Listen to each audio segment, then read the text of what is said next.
சட்டங்களை இயற்றும் நாடாளுமன்றம், நிர்வாகம், நீதித்துறை மற்றும் ஊடகத்துறை ஆகிய நான்கும் ஜனநாயகத்தை காப்பாற்றும் 4 தூண்களாக கருதப்படுகின்றன.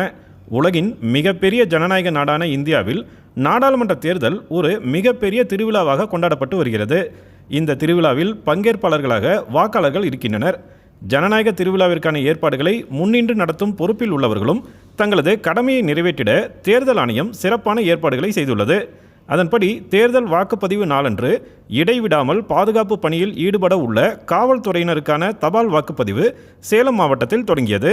சேலம் மாநகர காவல்துறை சார்பில் 1875 பேரும், மாவட்ட காவல்துறை சார்பில் 2335 பேரும் தங்களது தபால் வாக்குகளை ஆர்வமுடன் செலுத்தினர். காவல்துறையினர், ஆயுதப்படையினர் மற்றும் ஊர்காவல் படையினர் என ஜனநாயகத்தை காப்பாற்ற தங்களது விரல்களில் அடையாள மையிட்டு கொண்டு தபால் வாக்குகளை பூர்த்தி செய்த காவல்துறையினர் பின்னர் வாக்குப்பெட்டியில் தங்களது வாக்குகளை பூர்த்தி செய்த படிவத்தின் வாயிலாக செலுத்தினர்.